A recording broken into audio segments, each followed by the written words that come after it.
All right, Mark.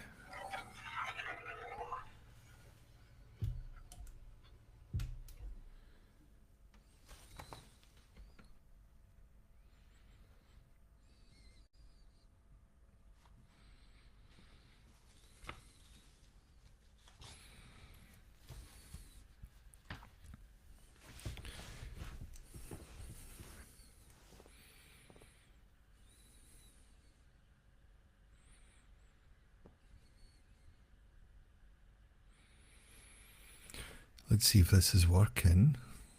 What is it? What's it telling me?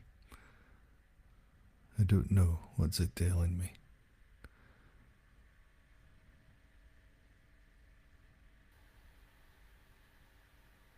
Hey, Craig. You hear me? Yep. All right. Let's see what's what. Can you hear me?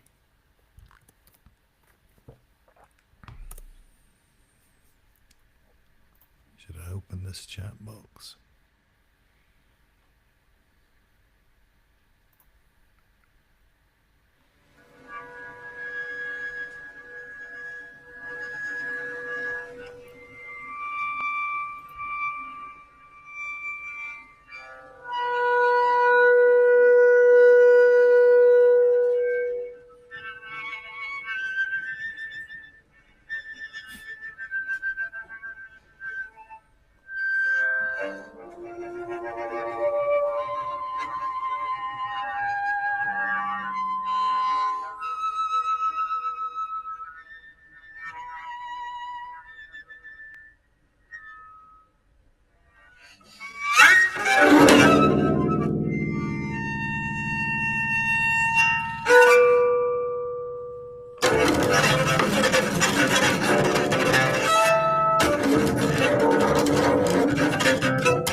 Craig, can you hear me?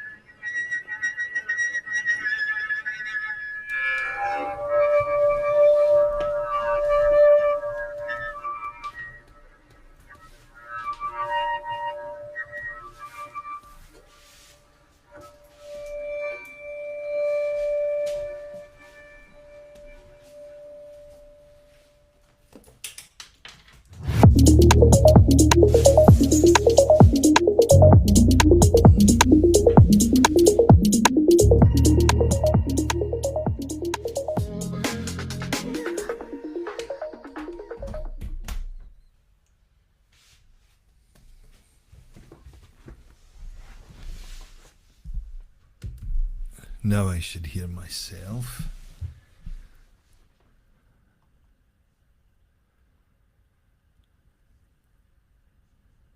And can I hear this?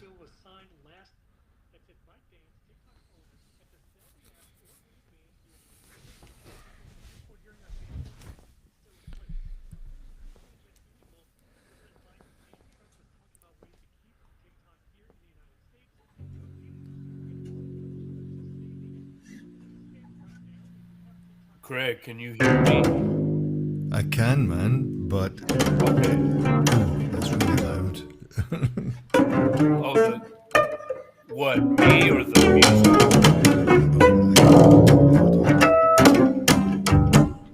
Yeah, I gotta take that because whatever it is super, super loud. Fuck my old ears. So, how are you, man?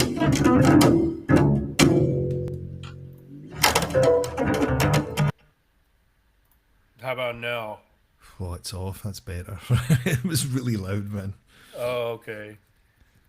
Like ear bleedingly loud. It was just like, all right. Can you hear me okay? Because I'm using a slightly different camera, like my webcam, and I hooked up my microphone via my mixer, and I haven't done it for ages. So there's no echo. Oh, there you are. I think. No, not on my end. So what I've done, I might need to change this then. Fuck. Is all this being recorded for our viewers' delectation? Let me see. Maybe if I put it on that one.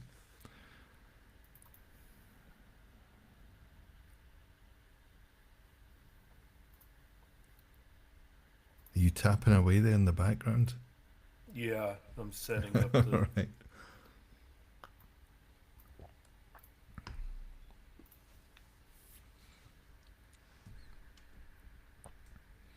So let's hope this one isn't echoey. When I was using this setup before, I ended up having to plug my headphones directly into my laptop, and then that way I didn't get an echo or reverb.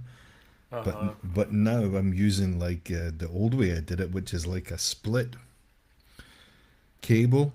So the headphones just goes into the kind of third Right. socket, and then the other two go in directly into the mixer itself, into the phones and the output jack. That was way too much information. I'm listening. I'm just setting up in the meantime. All good, man. Have you been gallivanting today, or have you had a lot of shit to do? No, I was just trying to finish the slides before we went live, but I didn't quite make it. I mean, I wasn't working on it continuously all day. I was just lazy, as is my wont on a Sunday. Well, I think that's fair enough, man. Yeah. All right, we've got some messages. I've seen them. I've read them all. Chat. Yeah. Ooh, I'm echoing. That shouldn't be the case. Right, so maybe this is what it is. You're getting an echo somewhere, but it probably coming from me. So let me take these cables out, and I'll go directly into my laptop with the headphones and see if that makes a difference. Okay. So I'll just turn the volume off. I'll be right back.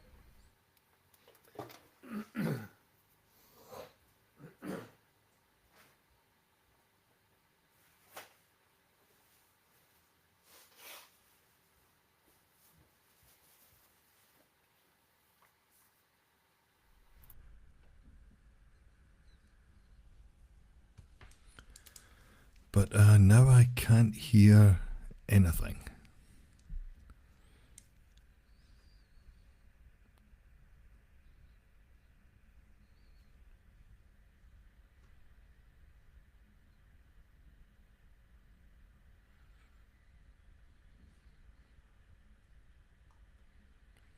Let's try that one.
Okay, here I am, and there you are.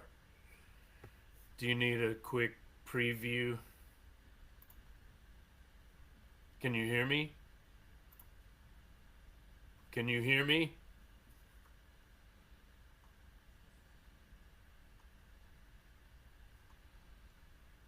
You there? Craig, All can right. you hear This me? is something's up. So I You guess we can't can. hear Can me? you hear me? I hear you, Okay, I yeah. can't hear shit. So let me try that one. If you speak in. Check, check, one, two, No. 1, 2.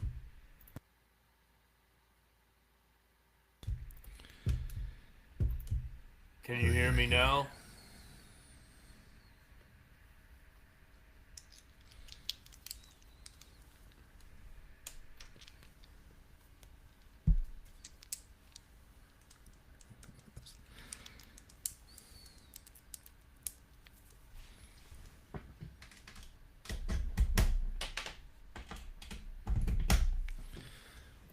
So let me. I need to change the speaker. I think.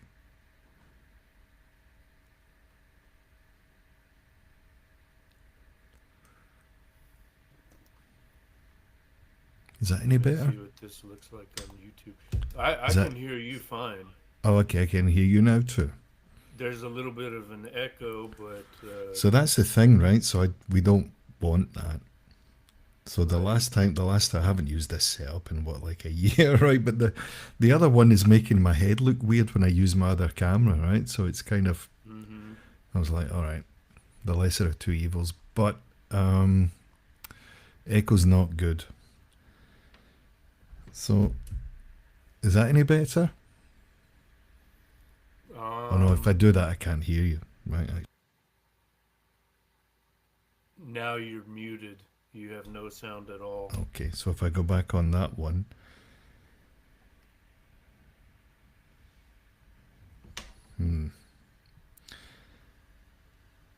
this is kind of tricky. All right, so let me, what's it saying on my screen? Microphone's okay. Camera's okay, so it's just the speakers. The speakers. Now, if I do that, is it echoey? I've disappeared actually from No, the no, camera. What's going on? no, it's good. The sound's good. All right, let's hope it works then. I'm looking at the YouTube, and the layout is totally different from what I'm seeing on the screen. What does it I look can't like? figure out. Well, it's like the slides are at the top and then we're at the bottom. Let me see what happens if I stop.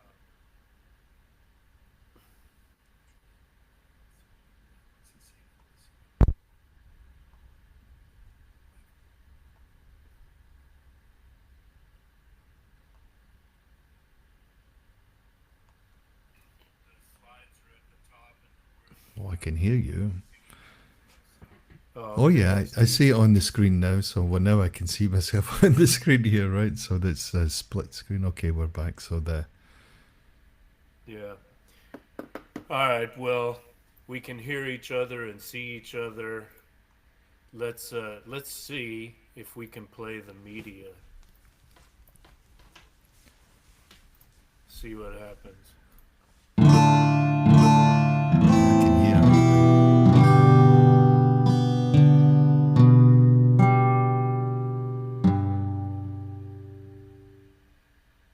Was that overwhelmingly loud as well? No, that was okay.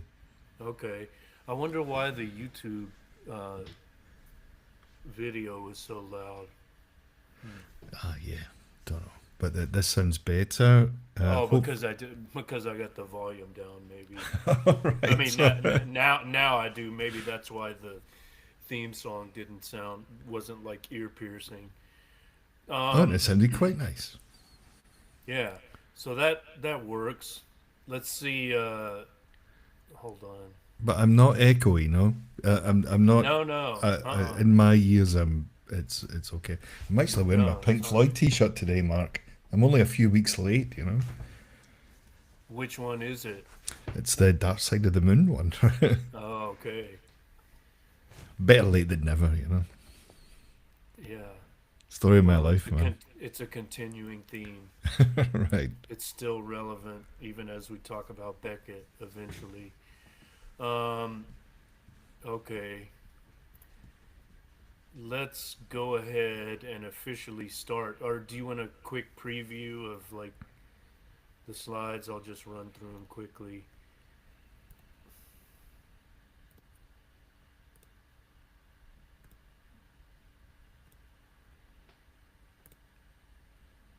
I should actually get my copy of the script before we start.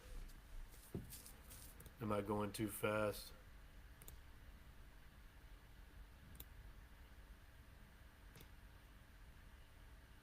I had to incorporate the elements that you referred me to. Is that good enough for a preview? All right. I'll go with it. Hold on just a second.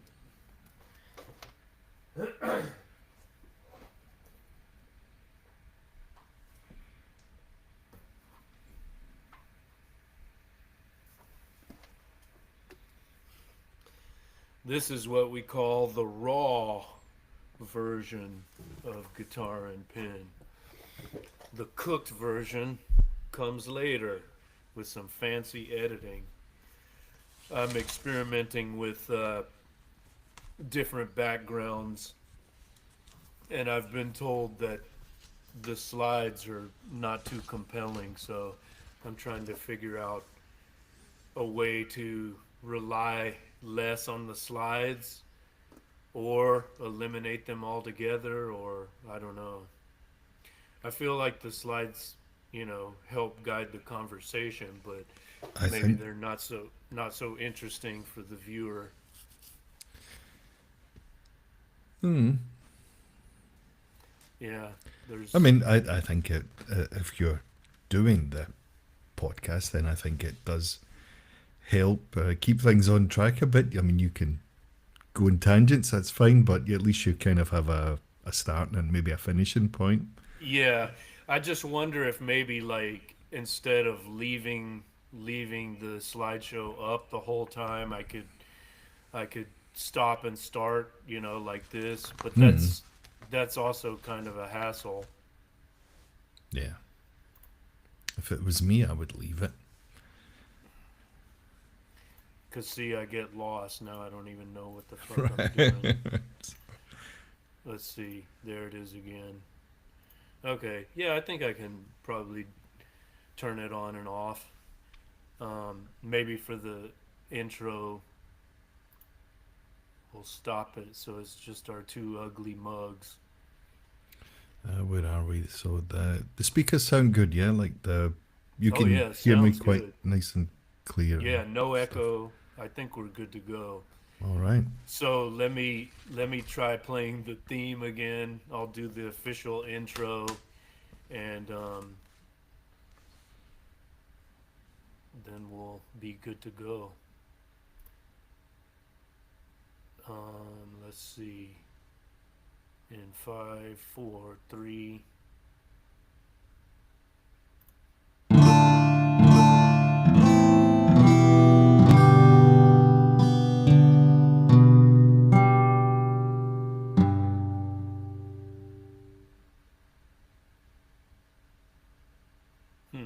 We were still on the screen.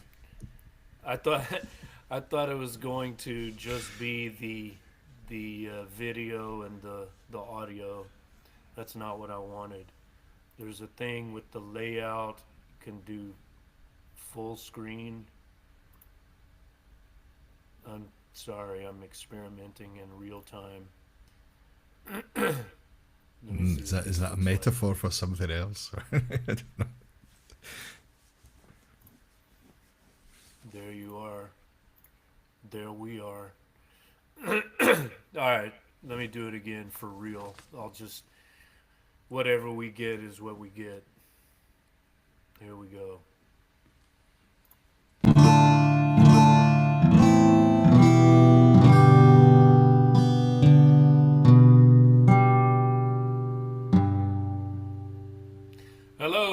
welcome to another episode of Guitar and Pen, a songwriter's notebook.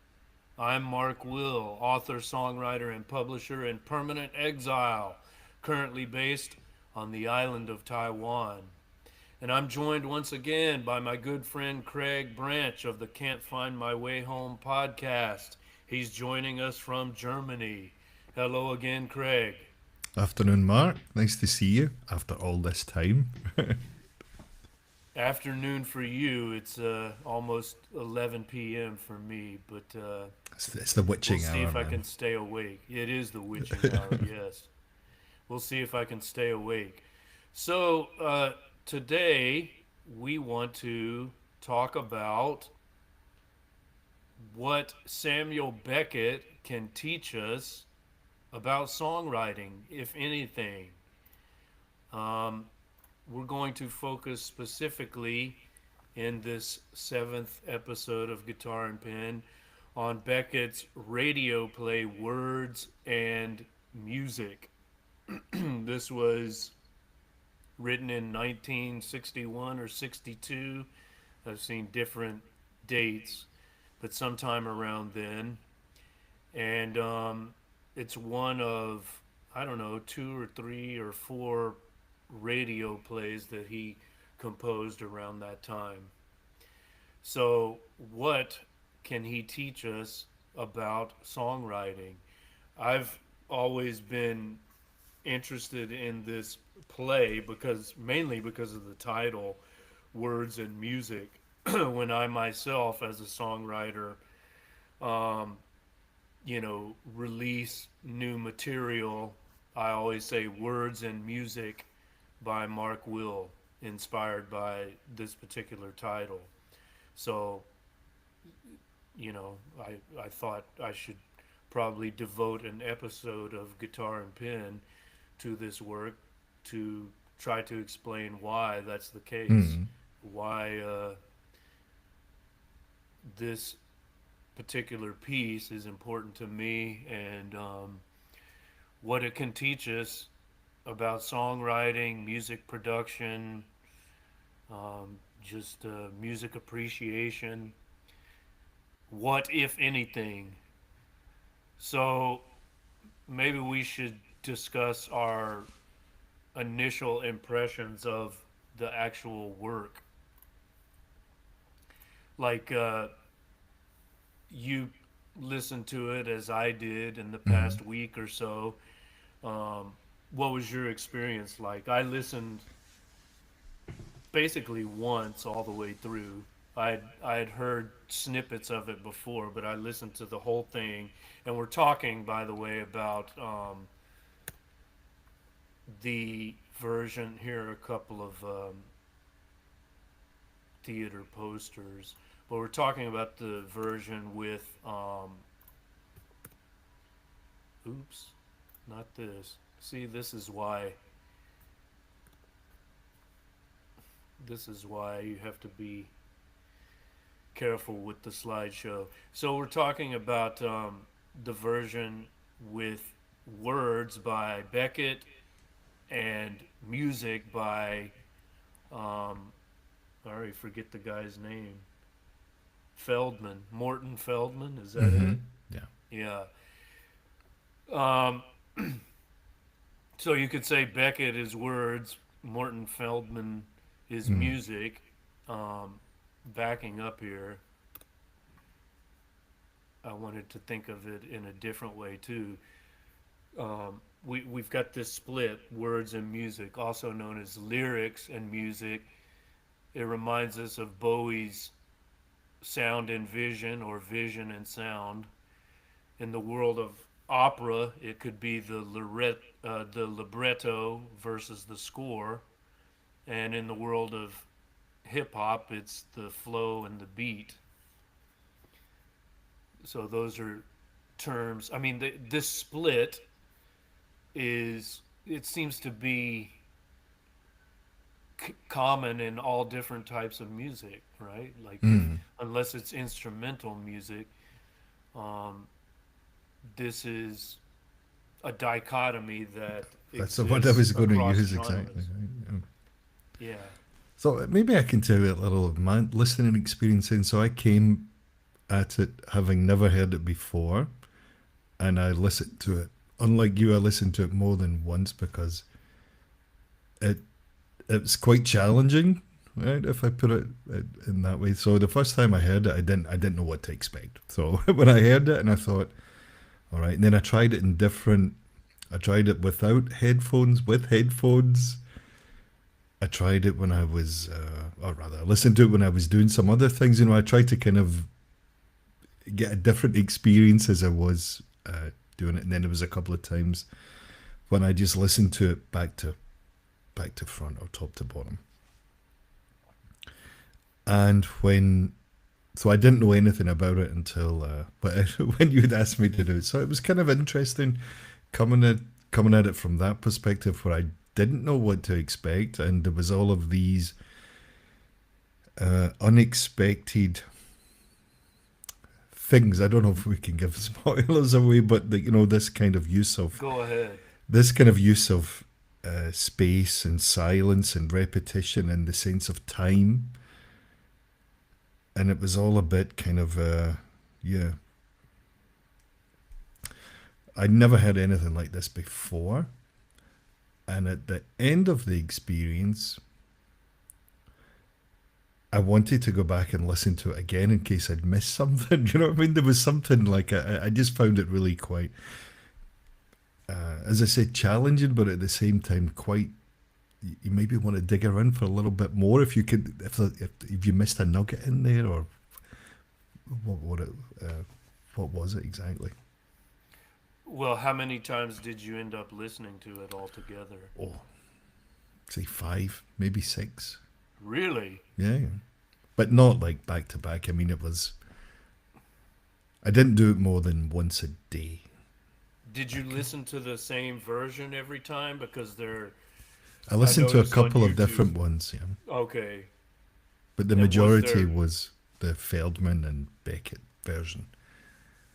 but okay, so yeah, that's an important point. There were other composers that Beckett worked with, or maybe even after his death, some composers have tried to, compose music for this radio play. So there are different versions out there, Mm. but even the Feldman versions, are there like different are there differences in the performances depending on who produces it?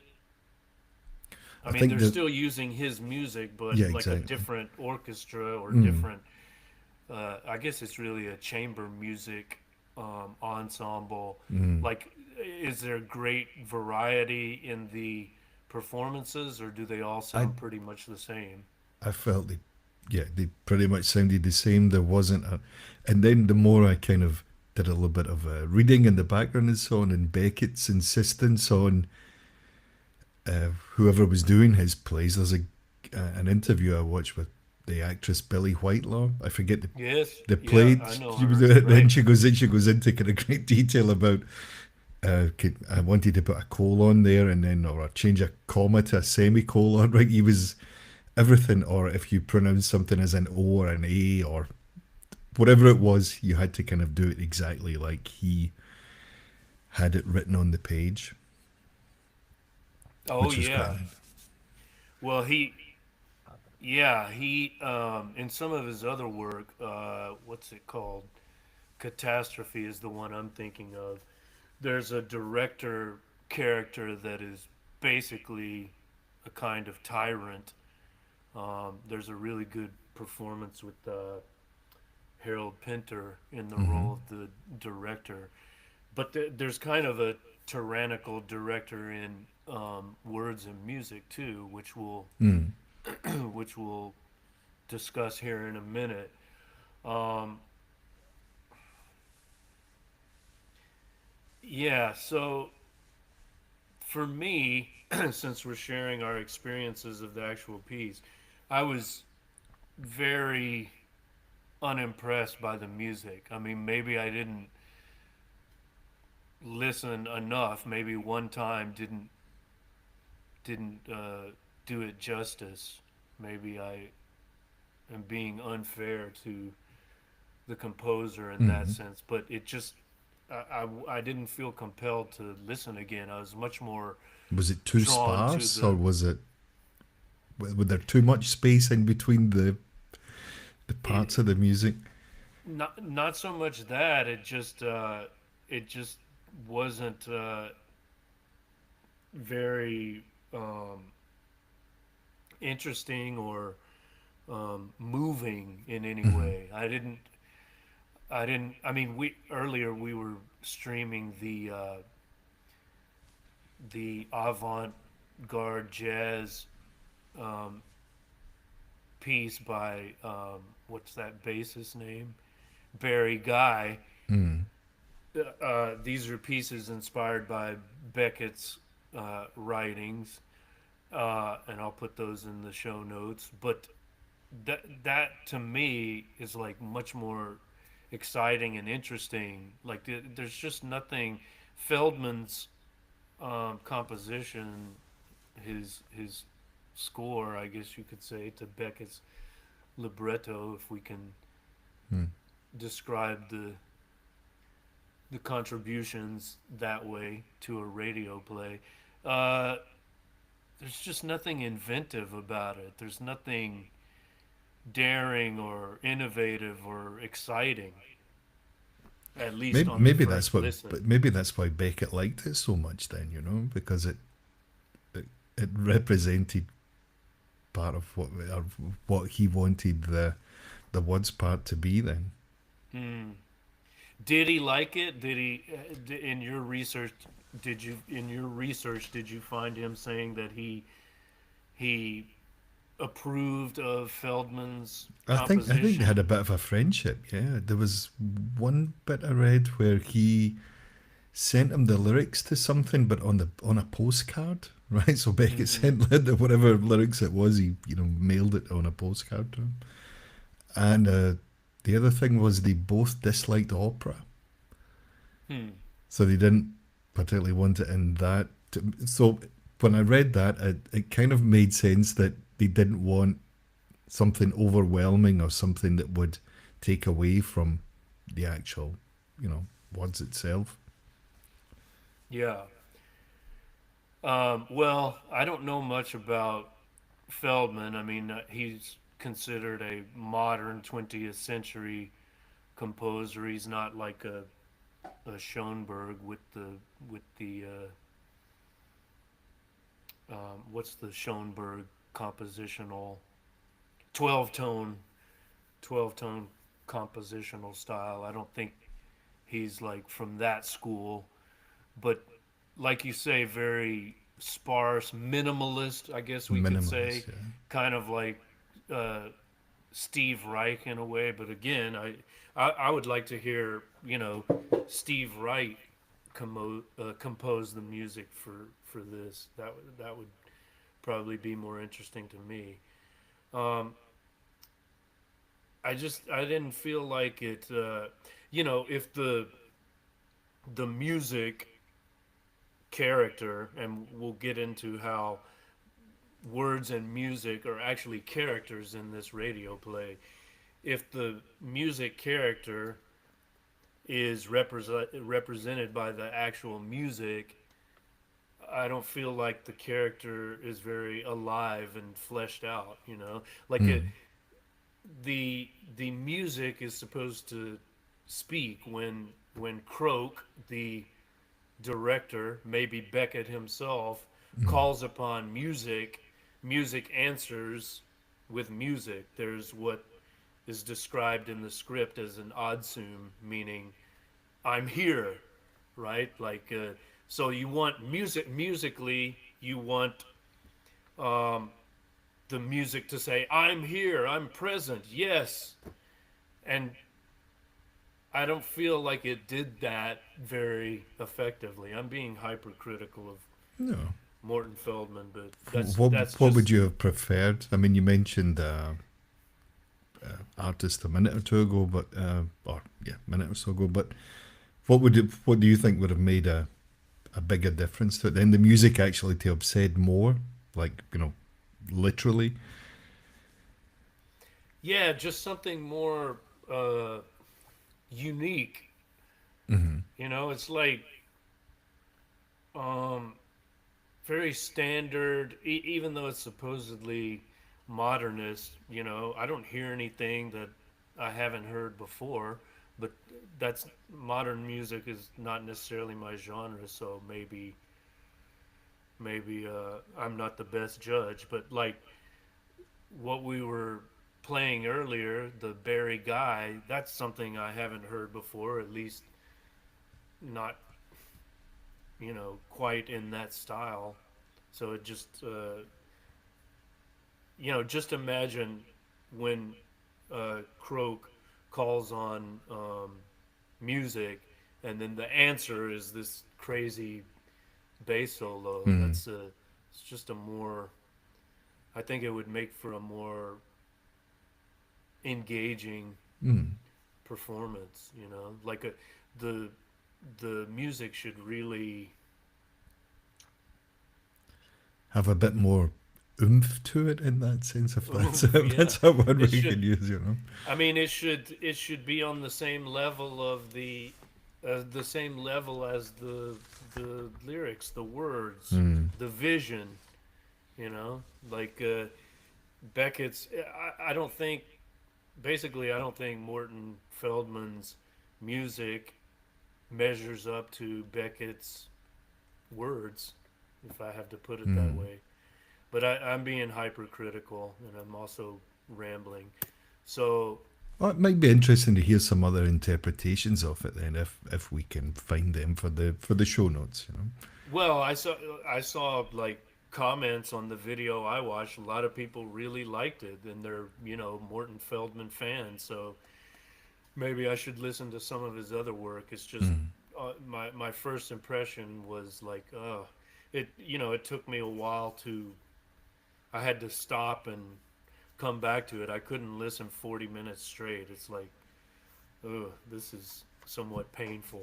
And it it's so a I yeah, it's tough going at times. it was much more enjoyable for me to print out the script and just read it. And it's a Mm. quick read. It You can is, yeah. read the script in 5-10 minutes. Right. So the the music and I guess all the pauses and the silences, that's what makes it such a long work, or makes it seem so long. But yeah, if you had some really innovative, interesting experimental music to complement Beckett's words, I think it would be a more effective radio play. So maybe I'm giving myself an assignment. Maybe I should like compose the music for music in this radio play. Like if I had to write the Odsum, what would I come up with? How would I compose that? That might be an interesting exercise. Hmm. Add it to the Uh, list. Add it to the list. Yeah, of self-imposed assignments. All right, so let's give a brief synopsis of the actual radio play for those who have not read it or listened to it or seen it, because apparently it's also a theatrical piece, not just a radio play which is only heard, but you can go to the theater and see it performed with actors. That would be an interesting thing. Did you see a YouTube video of that? I didn't. I didn't know. I just kept it to the radio play. I didn't really dig much deeper, to be honest. So there might be stuff out there, but Yeah, I I think it's wonder. been I mean, performed quite, I would say regularly. I think that it's been performed. yeah, I found those theater posters, so Hmm. someone's staging productions with One actual was in actors Italy, on the one street. with Germany. I mean, there's. Yeah, yeah, exactly.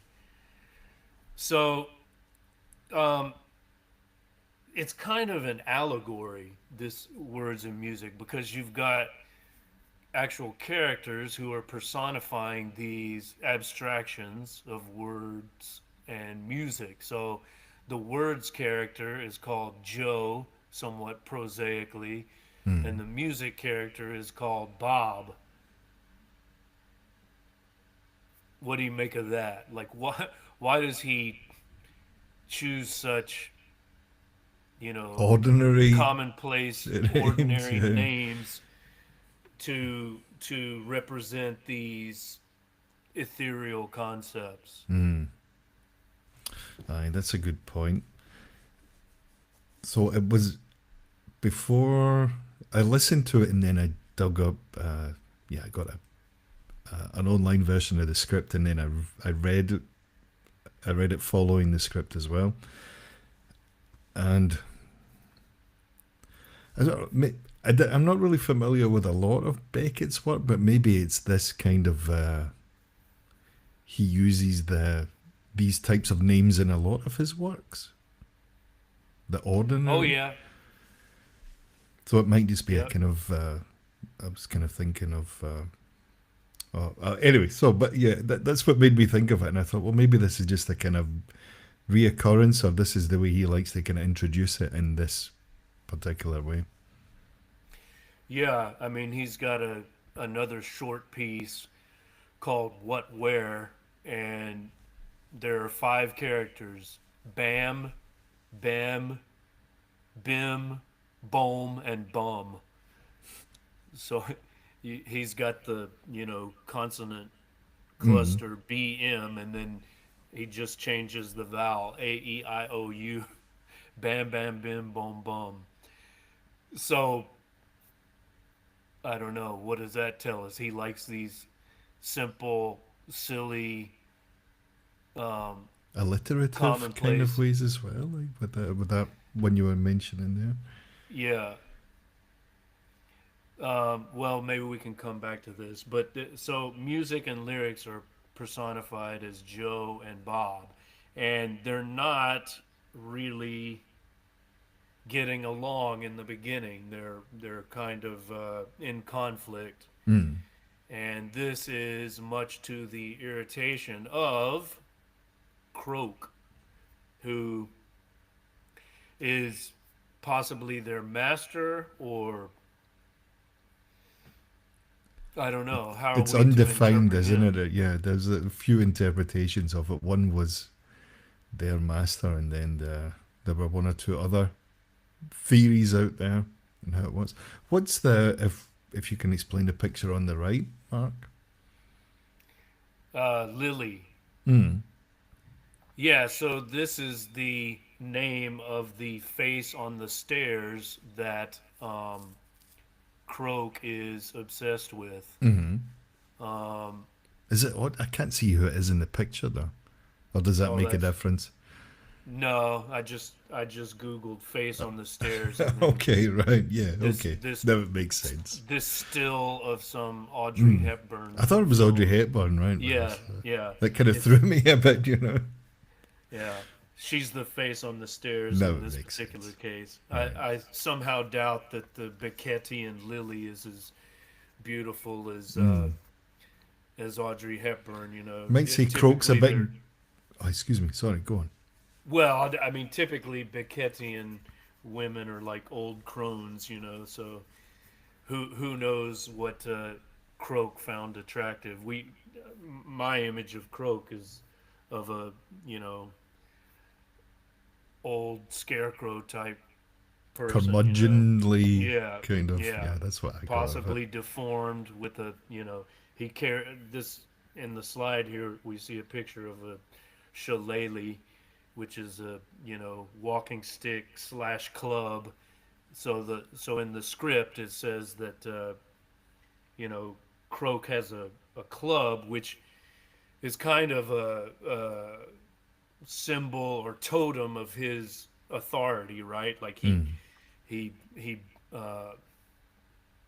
what do you do with the club? He pounds it on the floor when he demands attention. Right. And then, you could say maybe the he's the stand-in or the alter ego of Beckett himself, who Mm. is commanding words and music to work together to Do as create he something. to do it right exactly. Yeah.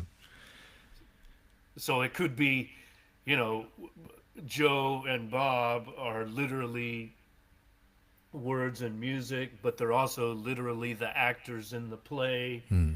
Um, and as we said, they have those abstract qualities too. So often with Beckett, you've got, you know, multiple levels of meaning. Well, always with Beckett, you've got multiple levels of meaning. Um, yeah, so Lily is in parentheses here because she doesn't appear, right? Other than as um, an apparition Hmm. that Croak sees. I mean, she basically exists in his His memory. imagination, right, or his memory. Yeah. Yeah.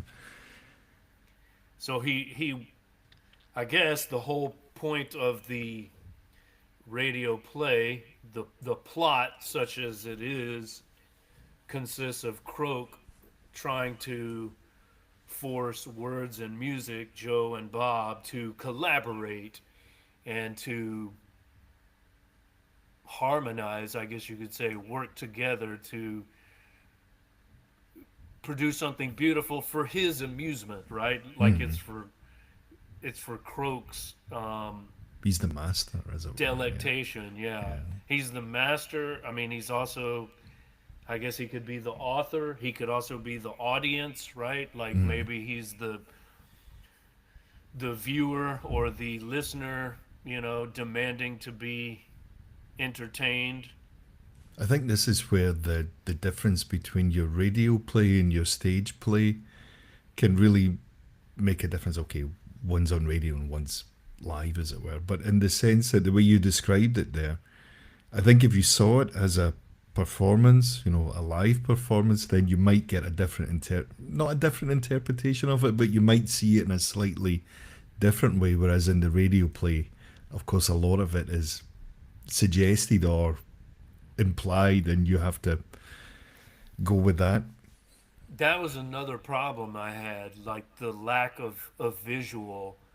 The version It's I really watched, sparse. yeah, and often you don't know who's um, talking or singing, or, I mean, when it's music, you know who it is, but like sometimes it's not clear whether it's Croak sighing or moaning, and then what do these sighs and moans mean? What do Mean, these silences mean? the the version I watched on YouTube, um, like toggled between pictures of Beckett and Feldman to show, okay, this is words and this is music. And then when it was, I think when it was Croak, it was just like a black screen. Um, so that helped a little bit, but I think it would be more interesting in some ways to see an actual play. Like, let me just go back to this. mm-hmm. What do you think? Look at this guy covered in blood here. Who do you think that's supposed to represent? Is that Croak? I think that's Croak. Yeah. I mean, that's quite a different. This guy looks young. He's covered in blood. What's going on there? It's just Is it just a poster to make you think? Right. In that sense, is it a visual device used to get your attention? it definitely gets my attention, but Absolutely. As it's does the blue one as well. The blue one looks a bit more like something from Kraftwerk or something like that, right? A bit more. I don't yeah, know. and Is that Beckett we can see? I don't know, but I anyway, but guess this, these three figures. Well, it might be. or it could be the three That's what I'm three thinking. characters. Yeah. Yeah, Croak and words and music, which that's another aspect. We talk about the dichotomy of words and music, but it's suggested that really it's a trinity, um, because you've got the words and music, which have to be coordinated by some editor or author, or maybe it's a composer or a songwriter, right? So we think of words and music as separate, right? But they have to form a unity of opposites as well, and that unity of opposites is controlled by a third force, which is the composer or editor or author. Mm. So that it's kind of like words and music And right, there's the and the third leg. third element, right? The Um, third mind, uh, as I think that's a phrase from Burroughs, the third mind. Like there's or in Hegelian terms, there's thesis, antithesis, and then the synthesis is the third element. The well, you probably know the German Aufhebung, right? mm. The neutralization, but it's also a kind of elevation, you know. So I don't know what. There's so many At the possible end, at the end interpretations. of the piece, or even at the end of the text part of the play, were you any more uh, more involved in the characters? I mean, did you find you went along with the characters? Did they develop for you as you would like, or as you thought, or at the end of it, were you kind of just like, oh well, I felt where are like we? I immediately what I'll tell you what I did. I immediately went to find the script because I just listened first. That's it. Right, And me then too. I immediately maybe it's because I'm such a verbal person. Like I immediately wanted to read the script. So I went and found it online and printed it out and read it like as soon as I possibly could because it just listening because I was so easily distracted and because I listened in 10-minute chunks. Mm. I felt like what's this? I missed quite a bit, and I wasn't like it's because I wasn't engaged. If Mm. I had been engaged, I would have understood it much better. But I just was so I found the music so off-putting. So I think I think I was much more engaged by the text, by the music, but there were so many pauses and silences and interruptions There's that a lot of this, right? yeah, I couldn't concentrate. And No. again, if I saw it on the stage, like that visual element would help me engage more with the text, right? It would be, I think, a more powerful experience. That Yeah. extra sensory element, Mm. maybe. Well, it's funny you mentioned that, the sense of time and that use of space. Maybe I said this earlier, but that kind of, there's a lot of this, and you're anticipating what's coming next, or when it's coming next, or who's coming next. And there's a lot of this kind of left hanging in the air. Yeah, well, I mean, more than anticipation, I just kept looking at the Right. time left. Oh, 5 more minutes. Oh, It's two more it's a minutes. weird 40 minutes. I mean, it's a kind of, listening to it feels an awful lot longer. Oh yeah, yeah. But was that the case on the second, third, fourth, fifth Yeah, listen for you? I didn't feel it speeded up any. No, it was Yeah. kind of, it just, I don't mean it dragged, but it could have, yeah, it, I don't mean that in a negative, wholly negative way, but I was coming at it from never having heard this before. I thought, well, okay, there's a lot of silences in there, and what does all this space mean, and this kind of repetition, and the use of the croak here, the walking stick, and things like that, the beating or the banging of this kind of thing. What do all these kind of elements mean? What do they add to it? I really think the problem is the music. I mean, just think if the music you just kept the text, the words are the same, but the music were composed by this guy we're talking about, Barry Young, for example. Or Hmm. let's say the music was composed by, Elton John or David Bowie or Paul McCartney, you know, or I don't know, Brian Ferry, you name it, Bob Dylan, like or Miles Davis, Hmm. like wouldn't it? I think that would be a completely different listening experience for me. Maybe a bit more immersive, or fully Yeah, immersive in that sense. yeah, or even Steve Reich, or I don't know, someone like Edgard Varese, one of these noise symphony guys. Like Hmm. it was just, I think it would be more appropriate. I just found Feldman's music to be very conventional. Like there's just it's very vanilla and frankly to me boring. But I've run him down long enough. All right. Probably should stop. Um, Let me share some of the messages in the chat.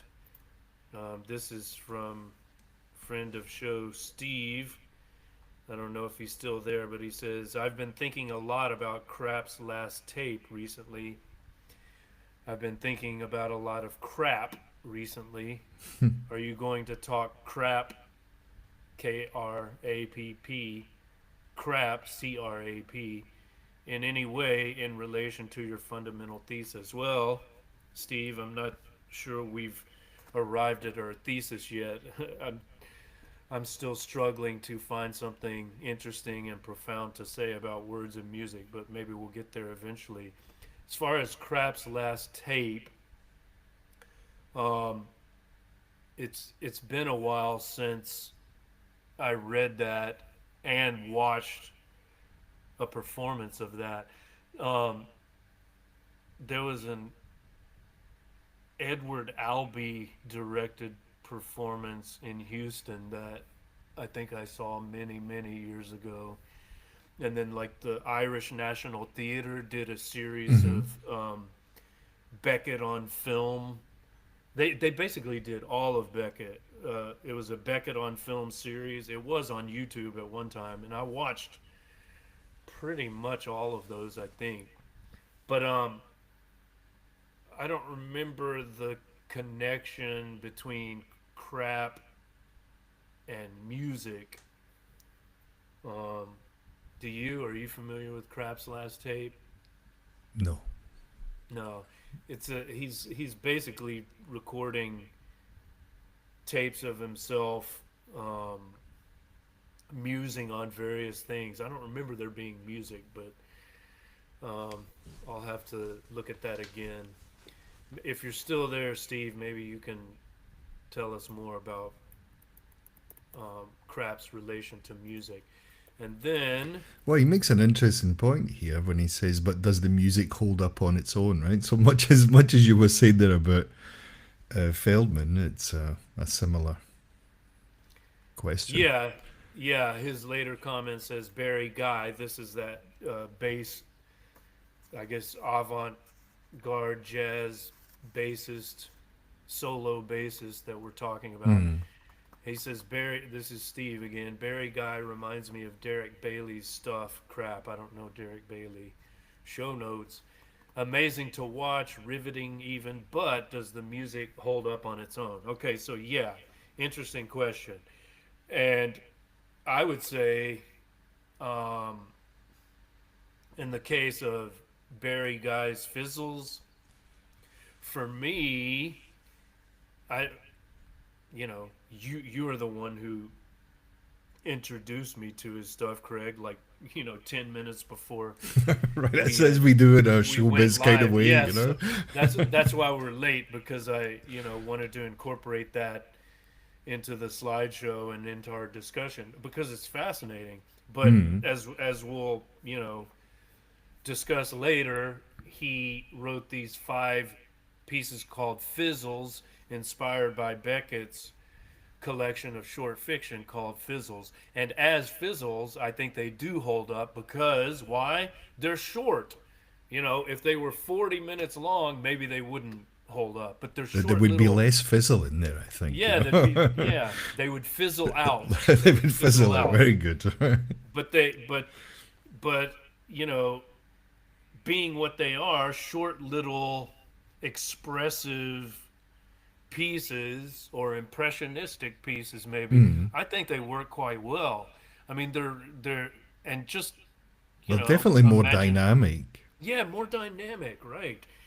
um Although, as you say, maybe it was the repetition, and we'll talk more about repetition in a bit, but maybe it was the repetitive nature of um, Feldman's score or composition that Beckett liked, insofar as he liked it. Hmm. Um, but again, I want to say Beckett's brother composed the original Apparently so. You music, know, was right? it Yeah, Patrick? I can't remember his brother's name, but yeah. maybe. That's a good Irish And he, name. yeah, and Maybe. he wasn't Patrick and Samuel. He wasn't too keen on it, or did they try? Did they do a production of it? But yeah, I read that anyway, that his brother was involved in it, but it was too. I don't know if it was too classical or whatever. Well, Whatever the result was, he didn't like it. yeah, and he disowned it and like withdrew Hmm. it from publication and forbade anyone to produce it or something. That would be interesting to hear. Like, how does that differ from what Feldman produced? Um, but yeah, just insert your favorite musician, you know? Like, what would they have come up with for Bob's part, Right. you know? Just like, even if it were just instead of a chamber music ensemble, orchestral instruments, let's say it was like an electric guitar. What if Hendrix did? What if Hendrix were Bob, you know? Hey Joe and Hey Bob, right? Beckett as Joe and Hendrix as Bob. Like that, to me, that would be so much more I think if you interesting. add more musicality to it, or more musicianship, or more showmanship, whatever word I'm looking for here, it might, in the eyes of the writer, it might detract from that kind of from what the point he's trying to make. You know, it's not one or the other, or one over the other, or one instead of the other. They're two things Yeah, together here. although in the beginning they're kind of competing, so it would be Mm. interesting Well, to that's have, true. Yeah. you know, it'd be interesting to have Joe trying to scream over Bob rocking out on his guitar with a lot of feedback through a Marshall stack, you know, or whatever, some crazy industrial sounding stuff. Like, there's so many ways to make this a more interesting production. And No, again, the more I talk about it, was it the more I want to like. 62, Mark? You said this was written, or when it was first. I've seen a couple of dates, 61 and 62, but yeah, Hmm. right around there. I think the music sounds a bit dated. The performance, anyway, you know, it's okay. It was 62, right? But I don't mean it literally that old, but it does sound a bit, you know. Yeah, that's the thing. I mean, it's supposed to be Now you modern. mention He's supposed to be a modern, it, you know, absurdist. 20th century avant-garde composer, and I don't know. Even if it were like Schoenberg, as a, you know, Mm. whom I mentioned before, like the 12 tone stuff, that would be interesting. Or, you know, Stravinsky, or as I say, Edgard Varese, just like a noise symphony, you know, Mm. or any number of things. Like maybe it's just like an African drumming ensemble, you know, like they can just communicate with talking drums. You know, that would be like more compelling than Feldman's stuff. We're really running him down. I'm sorry, Morton Feldman and his friends and family and so on. But yeah, I just can imagine this being so much better with like a more dynamic. I think Hmm. dynamic is the right word, which is how you described it earlier. Something more dynamic, innovative, um, expressive. Yeah, I mean, just thinking about what it could have been inspires me, and I just feel so disappointed in what we actually had.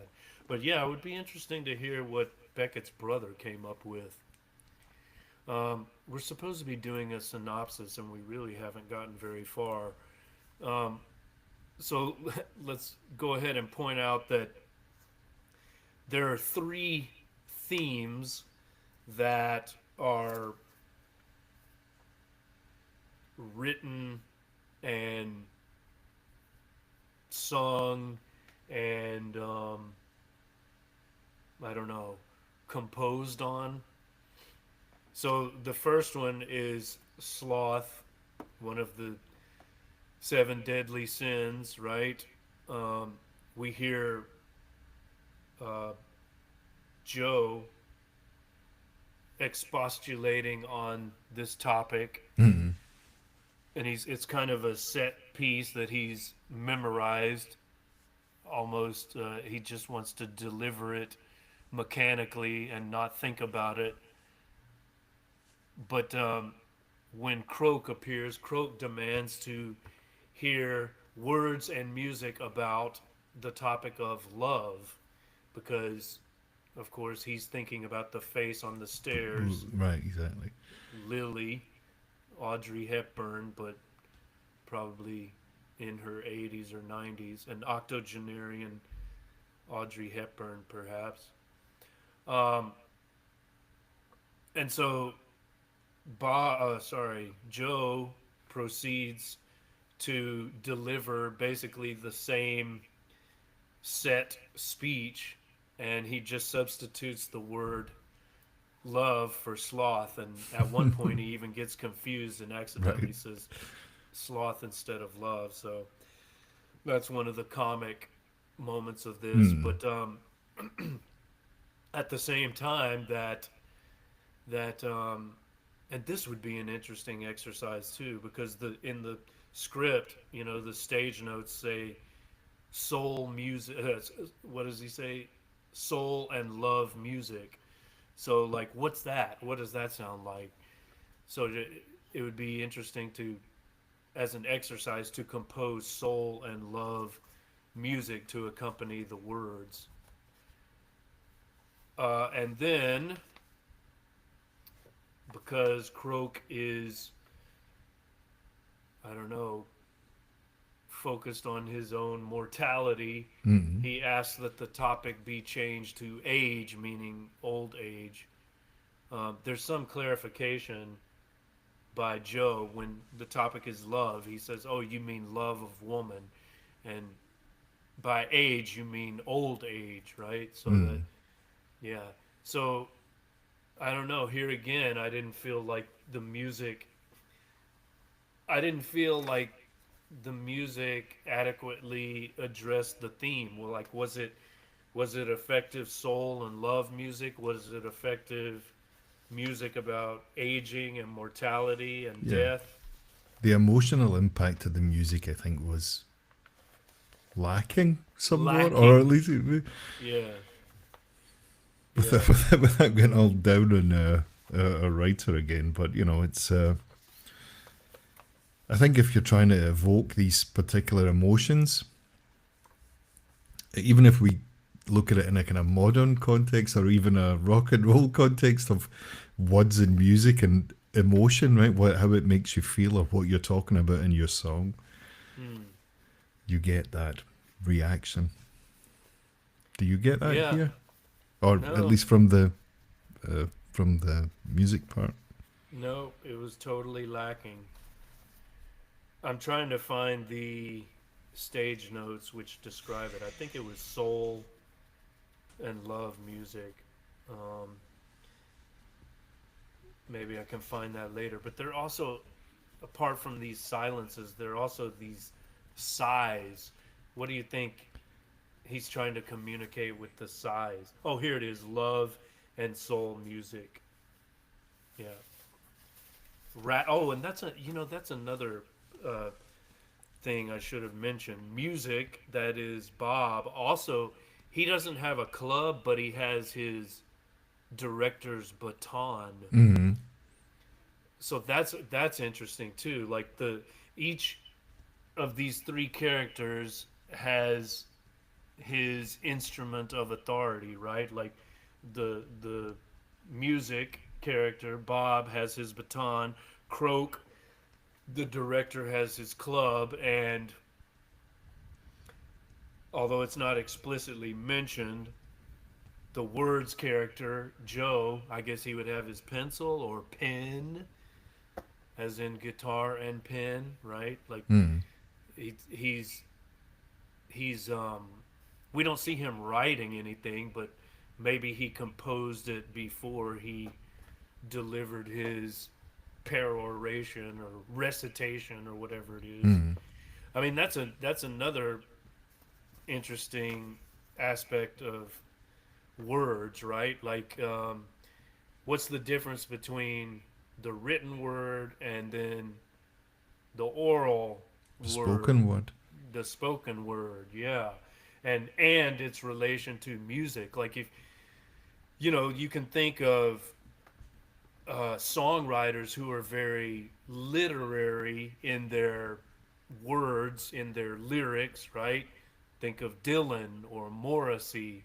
These are guys who, are very literary. They're Mm. very much, you can just, that they wrote their lyrics in a notebook before they sang them. They're basically writers who sing, as opposed to, I don't know, I was going to say McCartney, but maybe not. McCartney can be literary as well, but less so. Less so. It's Mm. more about the musical quality. Not to say that his lyrics are shit, but you know, they're more. Well, he did do that Rupert the Bear song, so Oh my, I don't know about is that it the one. one? Is it the one about the frog chorus or something? Is it? Anyway, it's yeah. Oh no, Well, I'm not we've sure I all want to got one know of those about in the that. closet. No. Well, I'm just thinking of, I don't know, some of the songs on. I mean, that's what he's criticized for, right? Like, That's true. oh, it's always moon and spoon. Mm. Um, you can listen to some of the songs on the first McCartney solo album, or really, anything he's ever done. It's like the lyrics are just an excuse for the music. I Am need I putting something to that the go right with it, way? right? Yeah, like the lyrics are just An afterthought placeholders. and a wee bit, yeah. Yeah, but they work and they're effective, and I don't know. It's not like the kind of garbage we sometimes hear from other artists, but there are these songwriters who I would say are more literary, and I don't know. That's maybe it depends on one's mood. Is it a good thing or a bad thing? But like, how does that? If you maybe Roger Waters is another one, right? He's more Mm. literary, and Gilmore is more musical. But um, like, how does that affect the words part of the equation? If it's more literary or less literary, what are the pros and cons? What Mm. are the positive and negative aspects of that? I don't know. I picked up on this phrase that I was reading something, an interview, and the interviewee was called John McGrath. He wrote a book called Samuel Beckett: Repetition in Modern Music, and in Mm-hmm. the interview, I can't actually remember who interviewed him, but anyway, they get into Beckett, and uh, John McGrath's a musician and a professor as well, so coming from both sides of it. But he started talking about, or what I picked up from the interview, he was talking about Beckett's texts become free of explicit meaning and instead can be read more like music. So that that gave me a bit more food for thought, just as you were mentioning there about the words Well, and music yeah, itself. the the words, the lyrics actually towards the end become, and I've got an example of this later, but they actually become almost unintelligible, like they're ungrammatical. Well, it's kind of like stream of consciousness, like Mm, Joycean stream of consciousness.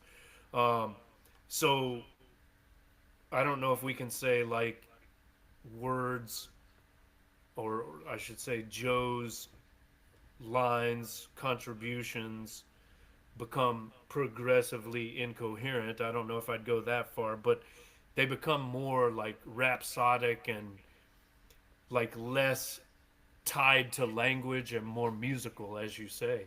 So is Beckett saying like that's the ideal, to ultimately transcend language, even though you're using words, the goal should still be to like go beyond words with words, if that makes sense, mm, if that's even possible. But like right. you're still using words, but you like transcend language. Is that possible? Mm, And what should music do? Should music try to be a language, or is that like uh, defeating the purpose of music, which is to transcend language? mm, And then, what does that say about the songwriter's craft? If it's a song, it's got guitar and pen. It's got music and lyrics. Otherwise, it's an instrumental piece, right? right. And that's what a composer does, as opposed to a songwriter. At least in my conception of it, right? Like if Mm, it's a song, by definition, doesn't it have lyrics at least, or at least some kind of vocalizing? Otherwise, it's not a song, is it? right. It's an instrumental. It's a jam. Um, it's a concerto or something. The In the interview, he talked about this as, or he described it as semantic fluidity. This is the John McGrath. This is it, yeah. Yeah, semantic fluidity. Yeah, so it's open to interpretation. There's no one meaning. There are multiple meanings, and perhaps meetings.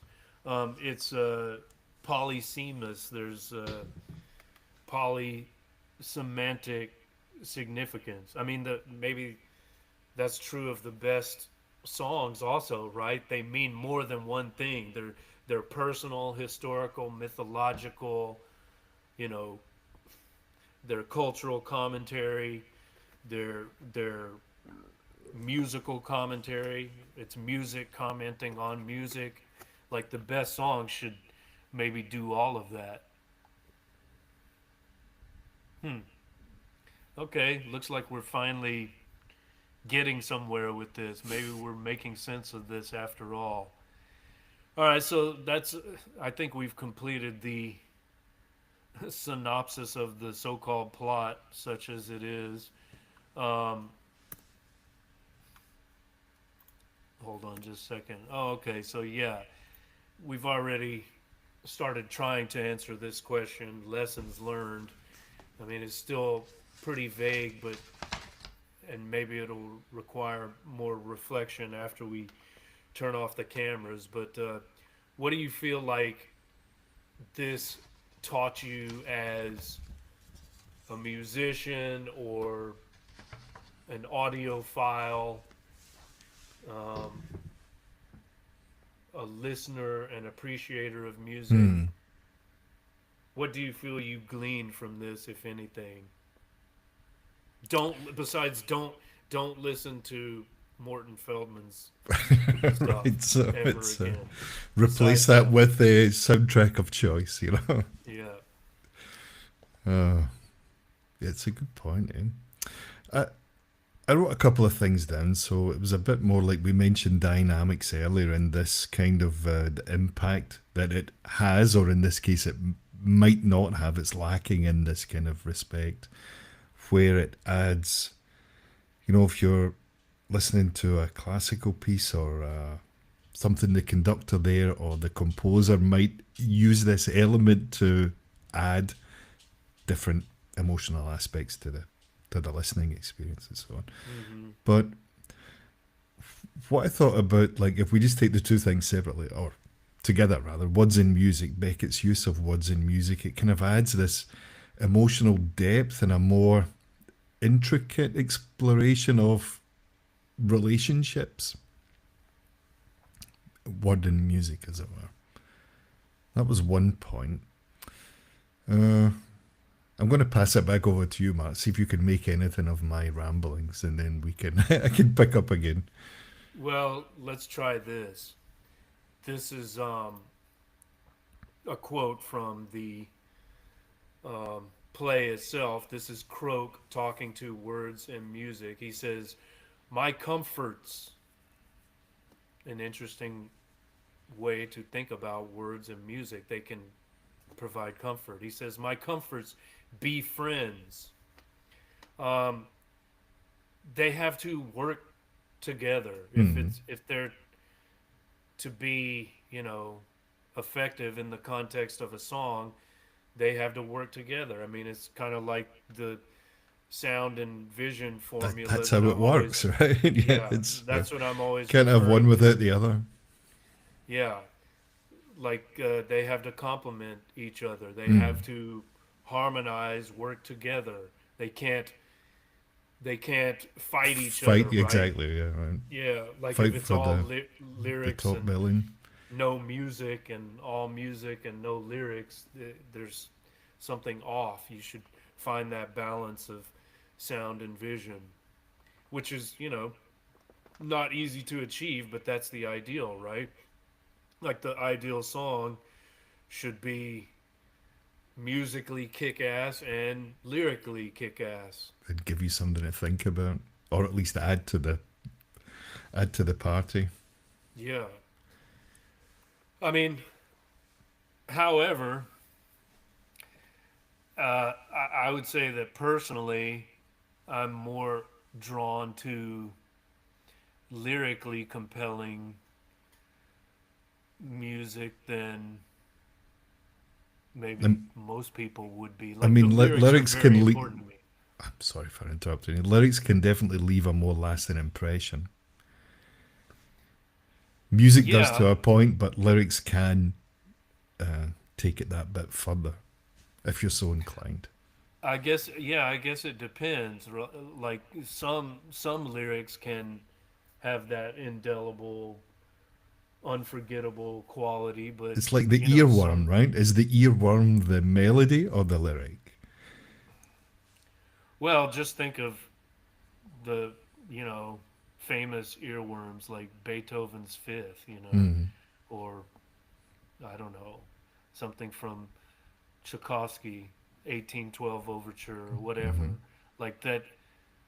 Those musical phrases and statements are as profound and memorable as a quote from Shakespeare. That's So true. I guess it kind of depends, but in the context of the song, since we're talking about songwriting and songs more so than like orchestral music, lyrics are very important to me. There's maybe like an imbalance, like You may be a lyrics bit are probably, skewed. That's yeah, like I think bias for in me some way. Yeah. personally, yeah. And that's why I'm drawn to these like literary songwriters like those I mentioned, Mm. Dylan, Morrissey, maybe Sting to a certain extent, but sometimes he can be almost too literary, too pretentiously Well, he literary, was you an know. English teacher, was he not?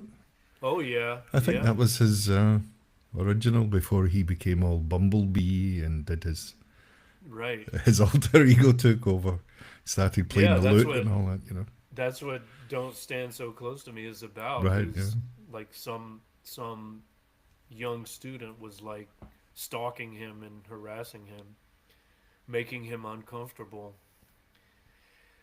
So I mean, I guess that's one of the lessons we can glean from this.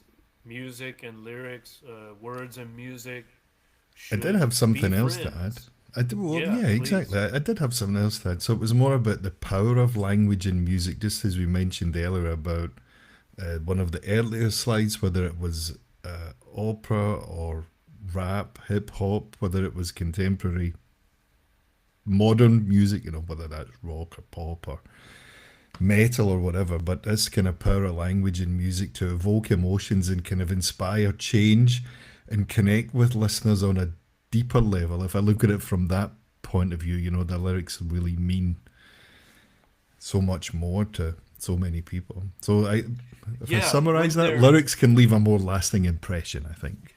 but the lyrics can, you could say that the music like turbocharges the lyrics and makes them more powerful and memorable, right? Like David Byrne talks about this in his book How Music Works. All right.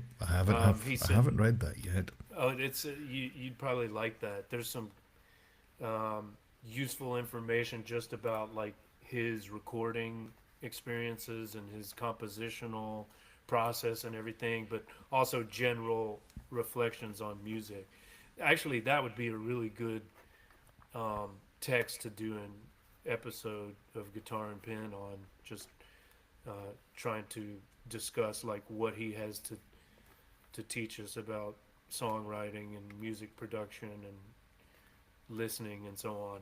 But he says like, you know, consider the audience for poetry and the audience for pop songs. You know, like there's no comparison. You can write poetry, which, you know, a few people or maybe many people will read, but you'll never have the audience that a great songwriter can have, because the Mm, music gives the lyrics, even if they are poetry, right? Like some of these literary songwriters, their lyrics are poetry. You read them mm, on the page, they're poetry, but the experience the listener has, it's so much more powerful and mm. meaningful when the lyrics are turbocharged There's with something to go music. with it, eh? There's something Yeah, just to kind of elevate it and to really lift it into that next. elevated. And this is, you know, the oldest poetry that we know of and have. All of that, like just think of like ancient Greek poets, ancient Chinese poets, even going back to like the Epic of Gilgamesh or something. We have those texts, right, that we read either from papyrus discoveries or like cuneiform tablets or Hmm. bamboo um, strips that were tied together in ancient China. Um, all of those so-called poems were sung.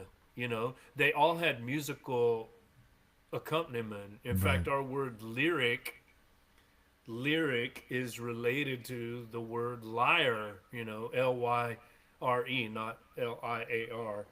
So like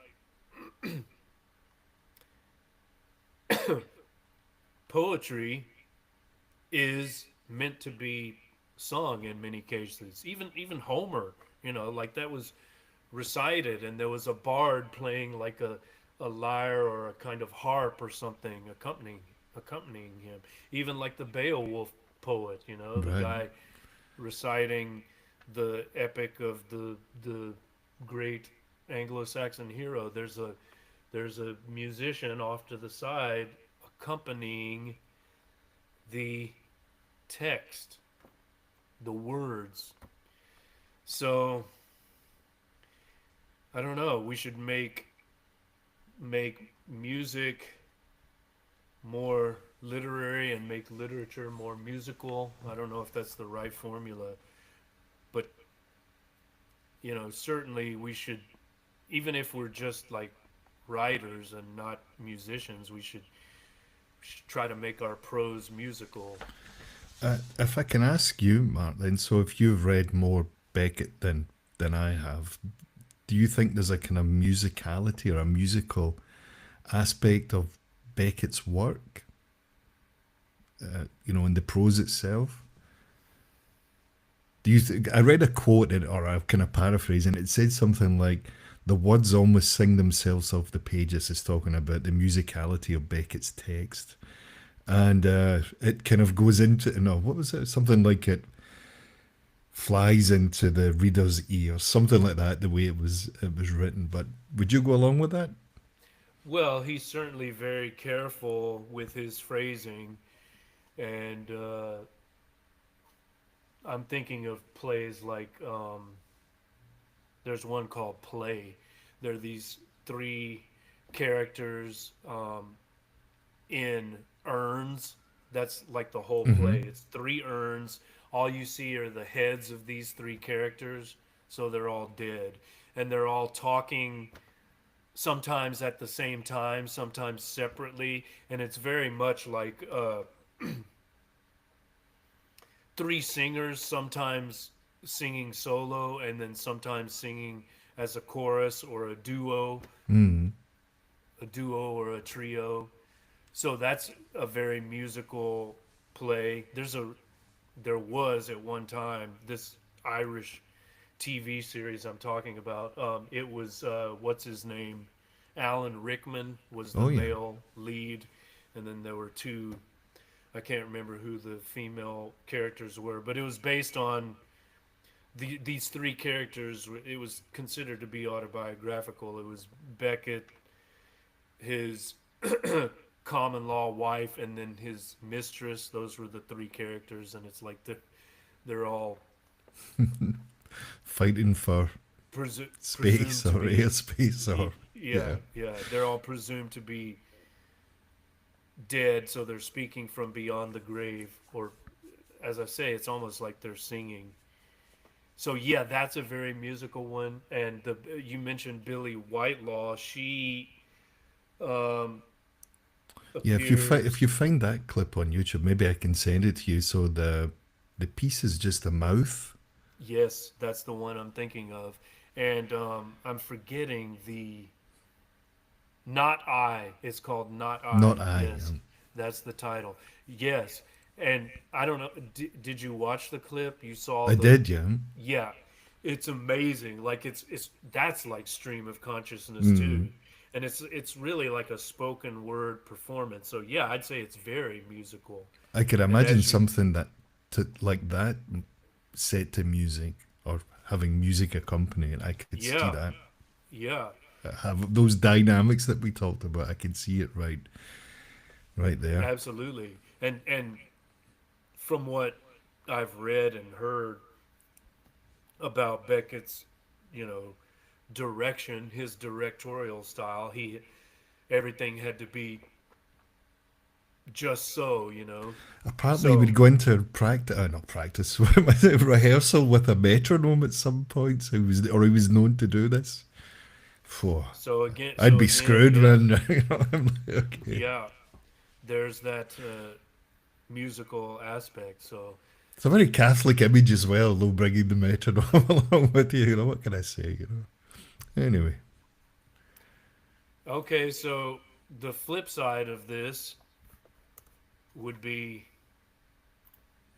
together, dogs. That's when the music and lyrics or the music and words don't comply. harmonize. They're not being friends. Right. You have to remind yourself to force them to, if you can. Maybe that's not possible, but this is what Croak tells Joe and Bob: "Together, dogs." I mean, that's another one of the comic moments. There's a lot of these. Well, it reminds me of Pozzo in um, Waiting for Godot, right? Hmm. Like he's Pozzo has this traveling companion, and he orders him. He says, "Speak, pig," and so that's another characteristic of the Beckettian Mm. drama. This kind of sadistic Well, there's a kind of master master and type servant figure. element to this Yes. Oh, thing that we yes. didn't really talk Absolutely. about as well, but that's Yeah. maybe a certain kind of subtext to it. Master servant, and it's almost sadomasochistic, Right. right? It's There's like a an very kind of S&M dominant kind of. feel to it. Yeah. Right. And that's maybe what is Beckett saying? Is that like what the director of a play must be? Is he a kind of fascist with his metronome and his strict um, instructions to the players? Like, no, no, no, you said it wrong there. Try again. Do it again. Do it again. Uh, Maybe that kind of dictatorial uh, style is essential to the great work. Like if you're gonna produce a masterpiece, you need that authorial, editorial voice who is kind of a slave master or taskmaster. I mean, Mm. I was just in the studio yesterday doing edits on my audio book, and like the as they say, the devil is in the details. I Right. mean, it's maddening. It just, once you focus on these minor little issues that maybe no one else would even be aware of, But you know that that can there. I know they're there, and I can't live with it. Like Right. they have to be fixed. So Right. like I'm I'm talking to the engineer. Can we fix that? And then he'll work his magic. I'm like, not quite. And then I mean, I hope I'm not dictatorial, but I don't know. There's like a maybe he's saying there must be this editorial voice, this authorial voice, which organizes everything. Mm. And if without that, you've got chaos, and in fact, words and music will not be friends. They won't get along unless there is that third element which forces them in a Right. way to collaborate and work Mm. together for the good of the you know For the greater being, yeah, for the greater good. But the great of good. course, Beckett always problematizes this. He says, yes, so the result is the great performance or the great artwork, but does it justify any of that? Because in the meantime, you've got this tyrant, this tyrannical editor, author, producer, director making everyone miserable. So is it really worth it? Like all of this misery to produce so-called beauty.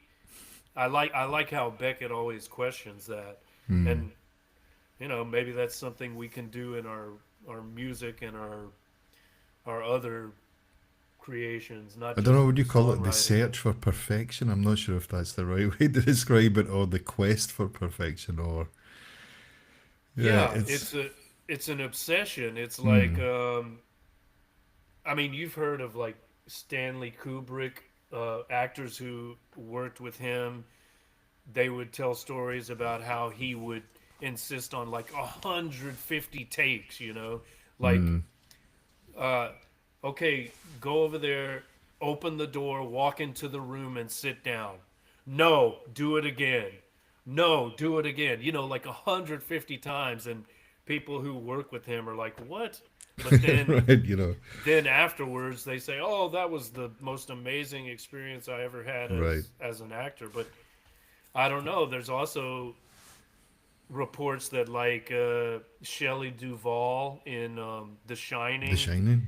Yeah. yeah, like she was, he basically traumatized her, and she was like fucked up for years after that, and you could argue that like it stayed with her for the rest of her life. She was in a pretty bad way towards the end, from what I hear. Like she was pretty messed up.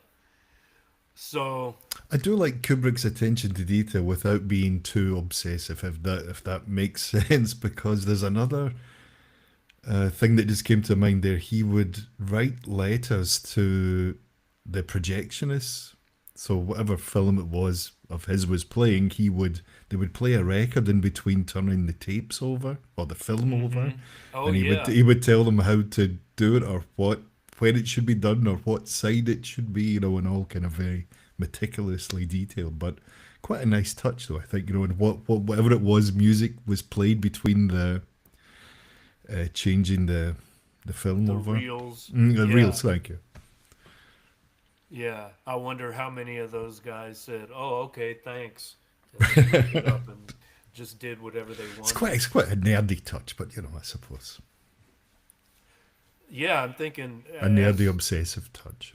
well as you mentioned that, I'm thinking of another Beckett story. Like he was asked to produce something for a Kenneth Tynan production. I want to say the piece was called "Breathe," um, and he didn't like the way Kenneth Tynan staged it, so he like withdrew it, and he, said, "Nope, you can't. You no longer have the right to produce this." Maybe it wasn't "Breathe," maybe it was something else, but like, yeah, he was very particular. Oh, and another story, like there was a production of Waiting for Godot with two female actors. He's like, no, no, he didn't allow it. He's like, No, nope, it has it to was be very men. kind of strict instructions in how it should be Yeah, performed.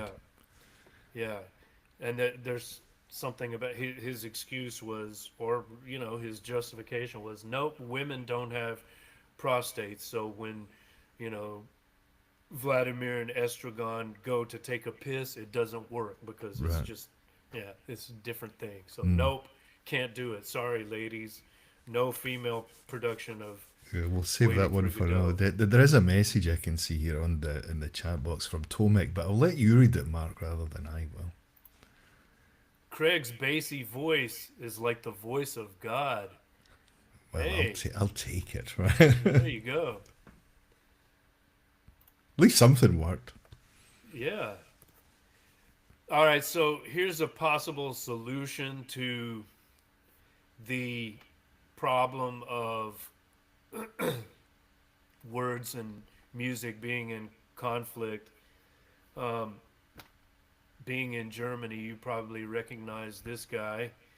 It's Richard Wagner, who Mm. is known for his concept of the Gesamtkunstwerk, which is the total artwork, right? So, Mm. like in Wagner's operas, and I wonder if Beckett liked Wagner because, Wagner I too didn't did. read that. No, I read a couple of things. It was more.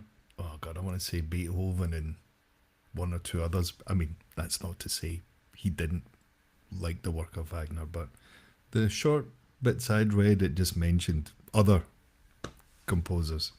Well, I mean, I bring that up because you mentioned that both he and Feldman disliked opera, right? Mm. But Wagner too disliked the opera of his day, which is why he revolutionized opera with what he Right. called music dramas, right? Like in his opinion, I think he actually said like, "Oh, the the libretto in much Italian opera is just an excuse for the music," right?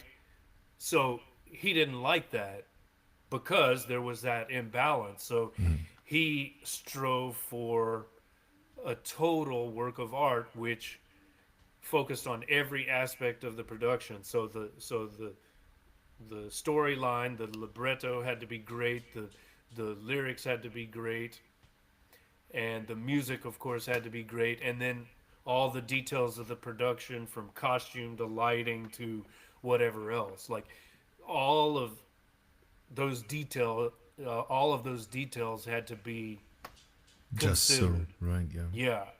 So maybe that's the, I don't know, maybe this is just a restatement of the balance of sound and vision that I'm always referring to, Right. you know, when I reference that Bowie formula. Mm. Um, so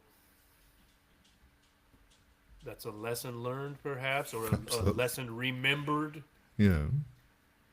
Um, Here's one other thing this is an example of that, language going beyond language, or transcending Mm. language, but language becoming more musical than literary. This is something that Words says towards the end, or Joe says towards the end.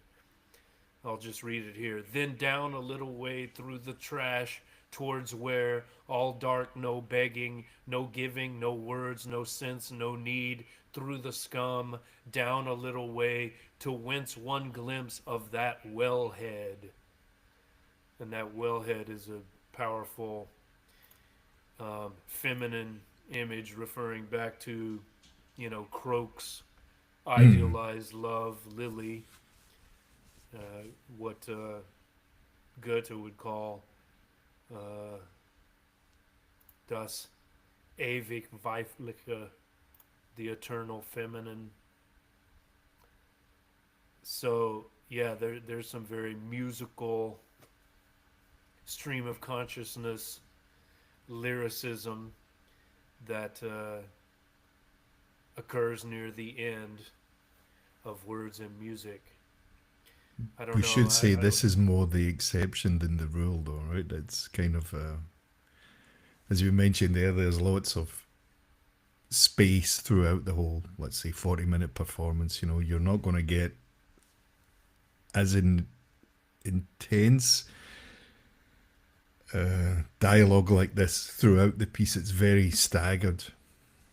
Well, it's like outbursts, right? Yeah, Like exactly. Yeah. there's all this silence. There's sighing. There's, if it were on stage, it Moans would and be very groans and all moans sorts and of good. groans. And if it were on stage, it would be very static. And then suddenly there's a burst of It's this, lyricism, or a burst of there's the music. dynamic. Yeah. So I don't know if you apply this to. It's very rhapsodic. I don't know if you incorporated this into songwriting. I don't know. You'd get some kind of free association type lyrics characteristic of who writes this way. Hmm. I don't know. I'm thinking of that Fish song, David Bowie, UB40. That's like the whole song. It just, the only lyrics are David Bowie, UB40. I've never heard that, no. So, That's an interesting one. I don't know. I think there's some Wilco songs that just have like silly wordplay, or think of like some Nirvana songs, even some Beatles songs. hmm. Come together. Here come all flat top, grooving up slowly. Some Dylan too. All right, I've babbled enough. I think I found this quote um, from Beckett.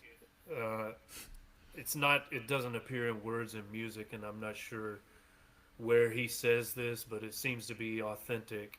I don't remember reading it in any Beckett I've read, but it's online and attributed to him, and I like it, so I'll share it. He says, "When you're in the shit up to your neck, there's nothing left to do but sing." So maybe that's what happens to Words or Joe in this piece. Like, Hmm. they're just it's not grammatical. It doesn't make much sense, but it's just a lyrical outburst, which There's nothing left. there's nothing left, and that again reminds us of one of my favorite William S. Burroughs quotes: "If you can't say it, sing it." So when you Absolutely. get to the point where well, I'm just thinking of another song which transcends language, right? Do do do do da da Da, da, da da, da. da. Yeah, when the eloquence escapes you and blah blah blah. See, language fails me. I can't remember either. But yeah, if you can't say it, sing it. That's another tip for you songwriters out there. All right, so thanks so much for turning me on to this. Wow, what a great discovery wherever you found this. So we were playing this before um, the show officially started, but if you were with us from the very beginning, maybe you heard a sample of this. It's called Fizzles by a bassist composer named Barry Guy. We alluded to him before, but yeah, it's inspired. There are five short pieces for solo bass, inspired by Beckett's collection of short fiction called Fizzles, same title. This makes me want to read Fizzles, and then while I'm reading it, I'll like play Barry Guy in the background. That might be an interesting experience. Mm. And also for the show notes, you referred to this earlier. There's a book called Samuel Beckett Repetition and Modern Music. This looks fascinating. It's by John McGrath, as you mentioned. You say he's both a professor and a musician? Apparently so. Yeah.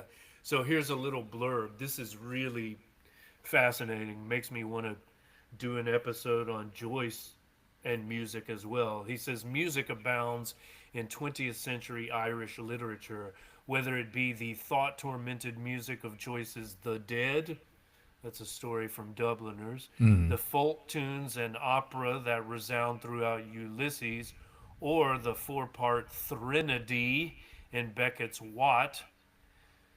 I think I've read Watt, but I don't remember the Threnody. That's interesting. It is clear that the influence of music on the written word in Ireland is deeply significant.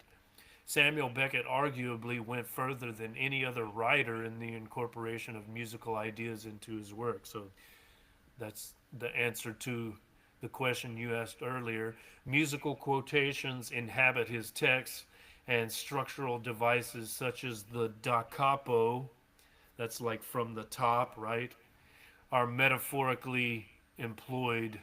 Perhaps most striking is the erosion of explicit meaning in Beckett's later prose, brought about through an extensive use of repetition, influenced by his reading of Schopenhauer's philosophy of music.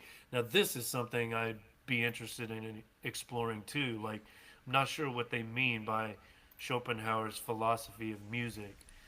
I've read volume one of The World as Will and Representation. Maybe it's discussed in volume two, which is on my shelf. As soon as we turn off the camera, I'm going to go check. That that's very intriguing. So, exploring this notion of semantic fluidity, that's the phrase you mentioned earlier. Mm. John McGrath discusses the ways in which Beckett utilized extreme repetition to create texts that operate and are received more like music. And we, I just shared an example of that before, just a couple minutes ago. Beckett's writing has attracted the attention of numerous contemporary composers, and an investigation into how this Beckettian musicalized fiction has been retranslated into contemporary music forms the second half of the book. Close analyses of the Beckett inspired music of experimental composer Morton Feldman, maybe we skipped this part of the book, and the structured improvisations of avant jazz guitarist Scott Fields. Ooh, we got to look this guy up. I had a Illustrate the. look, but I couldn't. I didn't have enough time to find anything. Okay, I'll see if I can put him in the show notes.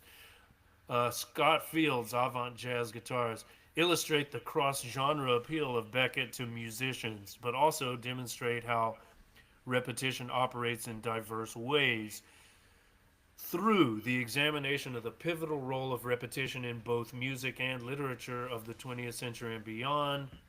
John McGrath's book is a significant contribution to the field of word and music studies, and we're all about that. Word and music studies, that's a thing. Word and music studies.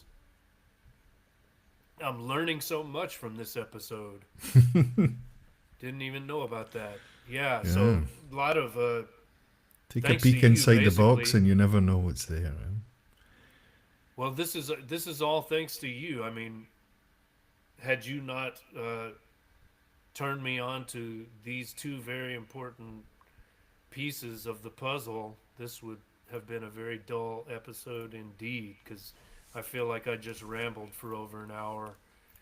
Um, I feel like disorganized with the slides and the rushing around, but whatever. Hopefully, somebody learned something about songwriting or music or Beckett. And on the next episode, I will be discussing Morrissey's album "You Are the Quarry" with friend of show Steve from Idiotville. So that's something to look forward to. Are you familiar with this album, the solo album? No, I don't think I've heard it. I I've, might I've have, but I can't remember. I don't think so. It's a the cool world cover is though. full. Yeah, yeah. What kind of gun is that? It's Is one that of a those old Tommy Tommy gun? guns, isn't A it? Right? Tommy That's what it gun, looks yeah. like. Yeah. We've Yeah. seen the same Looks like a movies, I think, Mara. You know? 1930s Right, it's like an gangster film noir. Edward G. Robinson kind of thing, There you go. isn't Yeah, it? yeah, Or some like it hot, maybe. Maybe they had it in that as well. yeah. Um, I'm less familiar with this. The world is full of crashing boars. That's one of the tracks, maybe the most well-known track I from shall be this. sure to check it out. Yeah. My favorite Morrissey solo album is World Peace is None of Your Business Hmm. from 2013 or 14. So probably do an episode on that eventually. All right. So thanks for your patience, everyone. Sorry we were late getting started. That's totally my fault. Craig was here and ready to go. I was fucking around.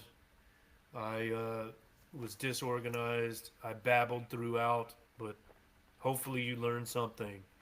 And if you're still with us, please subscribe to the Substack. That's Mark Will Wright, WRITE.substack.com. This has been live streaming on YouTube at Mark Will Wright, WRITE. So this is the raw version. I'll somehow produce the cooked version. Maybe I'll cut out all my We'll chop it up mm, and make it look uh, good. yeah. Put some add some bells and whistles, and hopefully it'll be palatable. But if you like it raw, this will remain on YouTube for eternity. There's a thought. Unfortunately, yeah. Thank you for your patience. I mean, this is not. This is probably not like the sort of piece you would choose to listen to, but you soldiered on, and It's always good you're. to try new things, Mark. To push Yeah, yourself a that's little true. bit. That's true.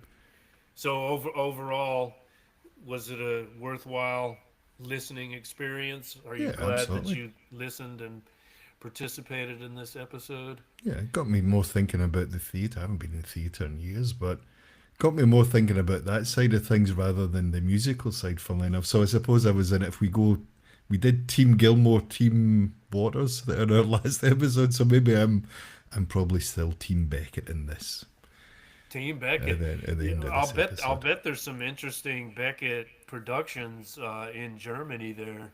Hmm. Should probably check the local whatever culture cultural newspaper and see if there's any. good Beckett Productions. Who knows? Maybe they'll even do words and music. If so, report back to us. That would be interesting. Will do, mate.